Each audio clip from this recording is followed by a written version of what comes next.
To ask Mr. I'm sorry, Philippe, but not from Softing IT Networks. Yes.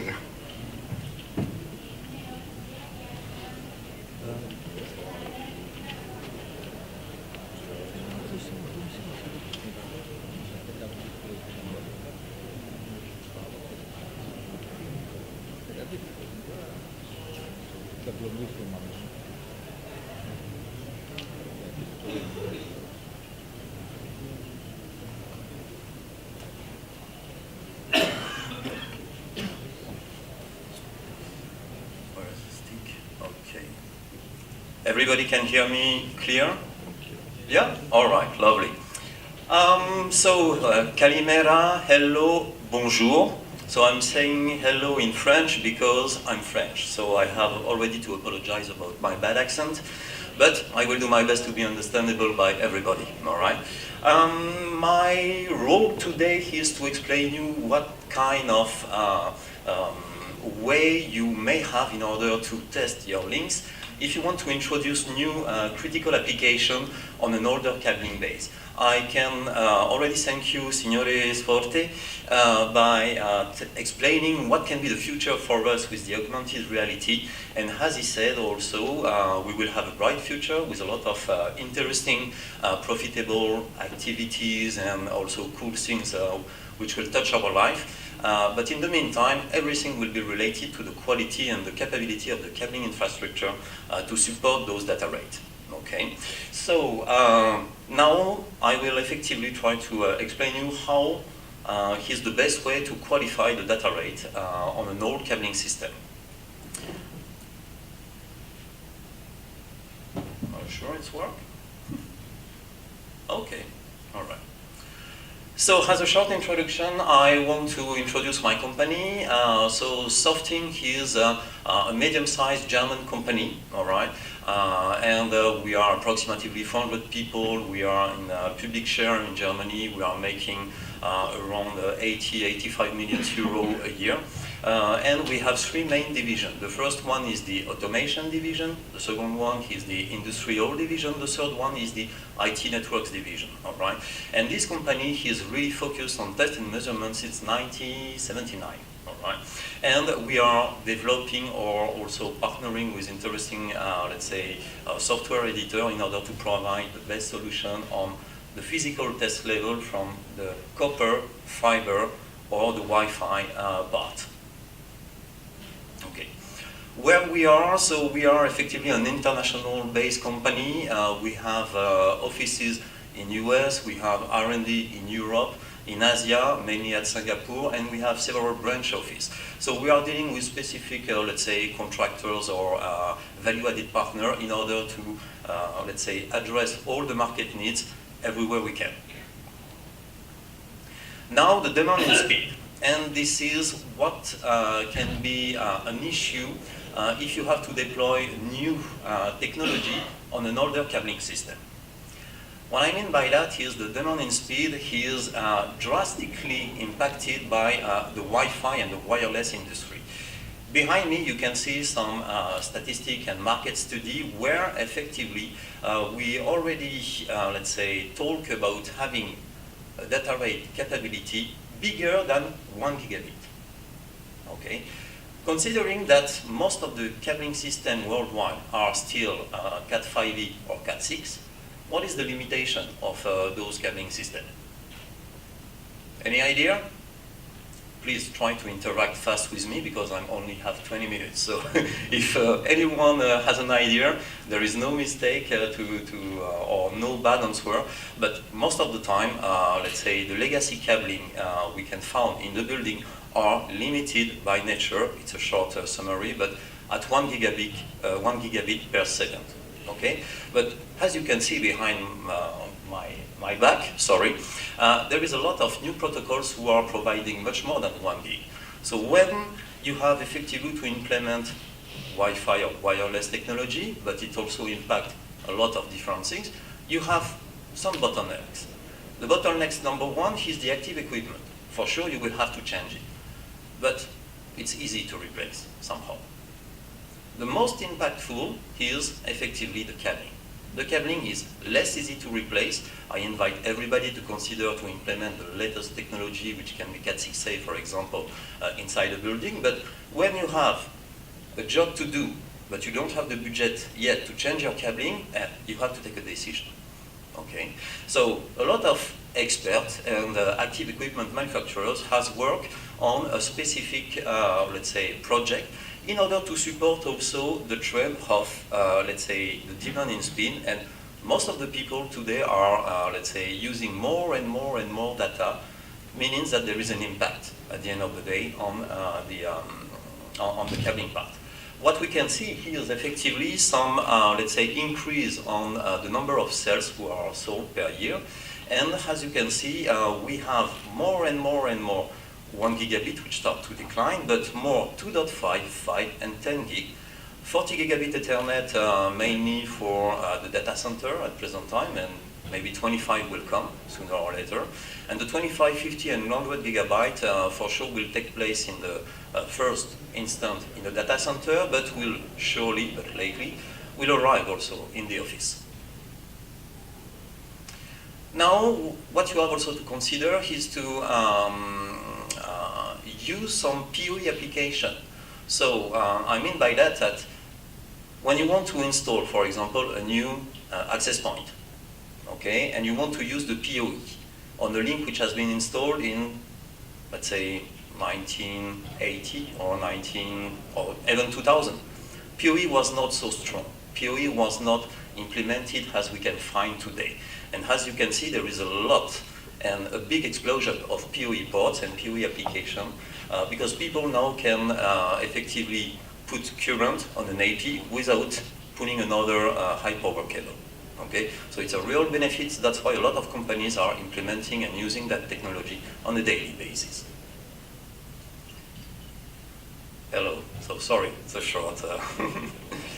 Now, for sure, you will never implement those new technology on all your different links. Okay, you will have some links who will be impacted, but less you will be able to let them work on a regular way because, let's say, transferring an Excel file, a Word document, or sometimes a PowerPoint, 1 gigabit is enough. Okay, but for having some, let's say, real-time application like voice over Wi-Fi, like voice over IP, like video over IP, and so on, you need to have effectively a strongest quality of transmission, and there is several ways to test it. Also, so access point is impacted, server are impacted also, and the storage. So on a regular architecture, you will have effectively links you can leave and let like they are, but you have others that you will have to investigate about their capability to support the data rate. Okay.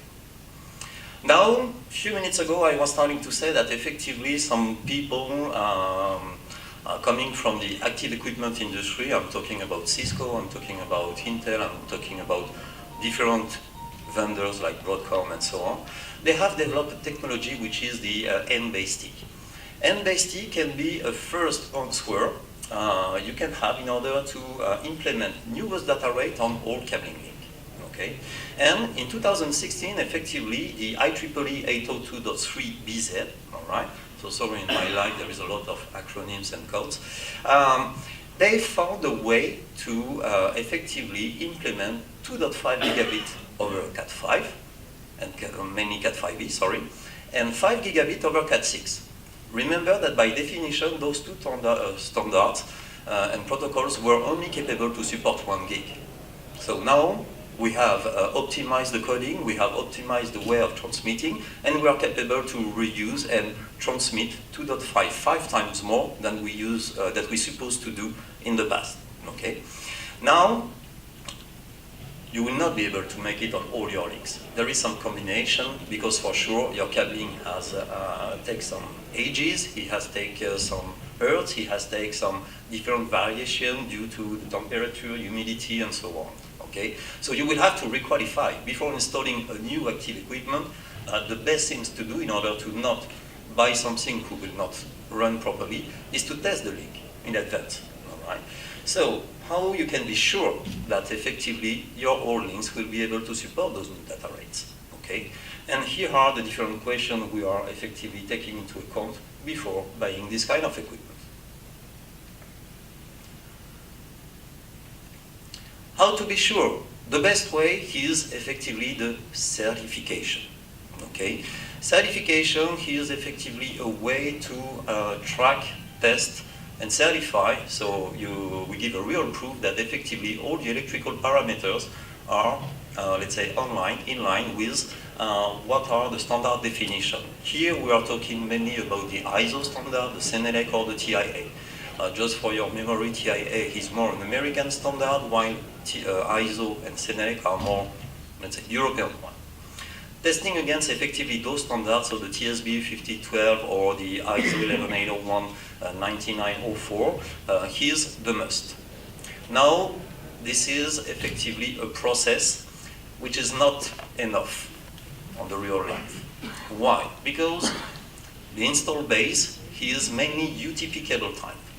And we know that UTP cable type, which is a solution which is working well, but they can be effectively more impacted by some interference in between different cables. Okay? And I'm talking about alien crosstalk. We know that when we are, let's say, having a frequency higher than, let's say, 500 megahertz or even below, we can have some interference from a short link close to a longer one.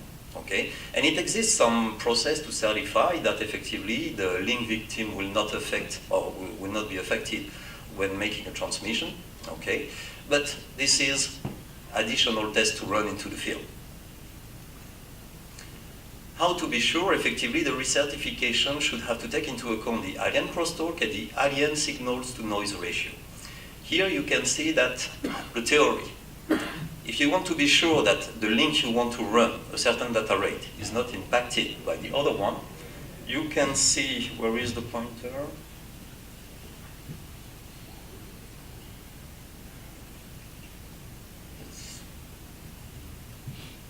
Okay, thank you.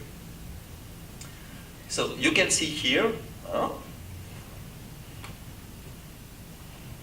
something has changed. However, okay, perfect. So you can see here that you have effectively to run 6 tests around one, just for one cable. So imagine in a patch panel where you have a certain type of bundles and link dedicated to this new data rate, how many times you have to test? Okay. How many also new tester, because it's only the newest technology which are capable to effectively make the alien crosstalk testing, and also the ALSNR, which is a bit more easy to say, and it will take much more longer than you can expect. Okay. Recertification also is by far really accurate, and sometimes we are giving some values which are not really impactful for the data transmission, but if they are wrong, they are wrong. So imagine here you have effectively to test all the different bundle combination. Can you imagine how long it can take for you? All right. Now, our proposal as a Softlink is to use a specific qualifier. Now we are capable effectively to provide into the field, and we are not the only one, we are capable effectively to put a box, or let's say 2 boxes, transmitting some data, transmitting some electrical signals, and be sure that effectively the link will be capable to support a certain level of data rate. Okay? The additional benefit of this kind of tools now is that they are also capable to investigate if you can, let's say, connect your device to the rest of the network, at which speed, and so on. Okay? So, qualification for the people who are not aware about what it is, in the test and measurement, there is 3 main ways of thinking. There is the verification, where you have a basical tester in order to give you the wire map and sometimes the length and the default distance to the fault and so on.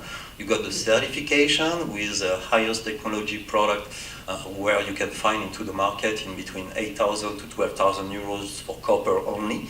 And you got in between the qualification stuff, and the qualifier is tools which let's say, is around 2,000, 4,000 euros, which can help effectively the IT administrator or the network integrator, not the installer who should stay with the certificator, but who can help effectively to analyze if yes or no my link will support a certain data rate.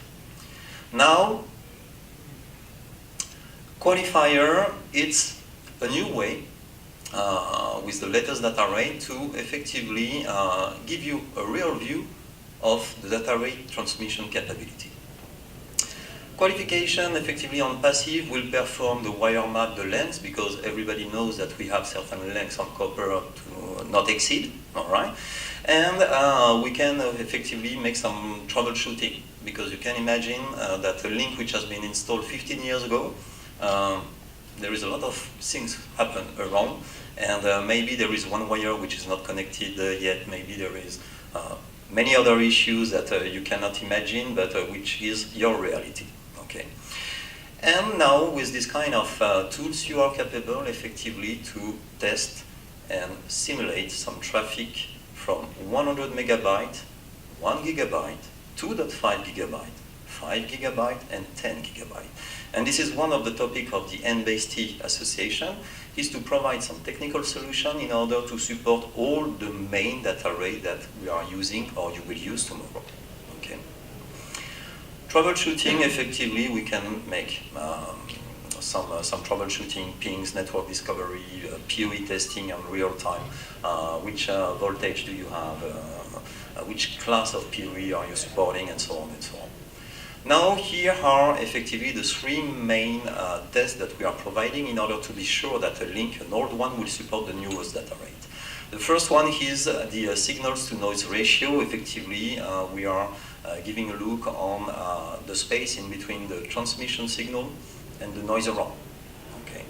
The BERT testing, BERT is effectively a bit error rate testing. So we are sending a certain number of packets, frames, okay, and in the opposite way, we are counting the number we are receiving, and if we are not exceeding the IEEE recommendation, we can say that effectively the link will be working in a proper way. And you got the delay skew. Delay skew here can be critical. Delay skew is something a lot of people are realizing that when you have a copper link, everybody, I hope, know that it's a twisted pair link, okay? But those twists are not equivalent. And you can find pairs who are longer compared to the others, okay? And now, in order to be sure that the active equipment will synchronize in a proper way, we have a certain time of window to respect, okay? And this is the measurement of the delay skew. Delay skew will take the time needed for one signal on one pair from moving from point A to B. And if all the signals we are receiving are arriving in these windows of time, it will work. Okay. So those three tests effectively are really critical as a qualifier. Okay. And this is why we are capable effectively, after making the wire map testing, after making the length testing, we are effectively analyzing the delay skew, and we are capable to say, okay, at 99% this link will support today the data rate you need. So now there is a lot of, let's say, things you have to take into account. What is the main issue for data transmission? The noise around, okay? So we are capable with Certifier to have a view if your link will stay compliant with a certain test. I mean the AXT, so the alien crosstalk, and the alien and the ALSNR, sorry. But it's not the complete noise. It's the noise inside or in between two cables. Let's say that. Now the EMI, okay, the electrical magnetic interference, are the real life noise around your old links. Okay, so that's why we recommend effectively for a newest installation to run the alien crosstalk and the other part. But for the latest one, or let's say for the old link, we believe that testing in your real conditions with data transmission, SNR, and delay skew is far enough in order to support the transmission. Okay. DLSQ, as I said, what it is. DLSQ is a way to check if all the signal will arrive in a proper time in order to support a certain transmission. Okay, it's pretty important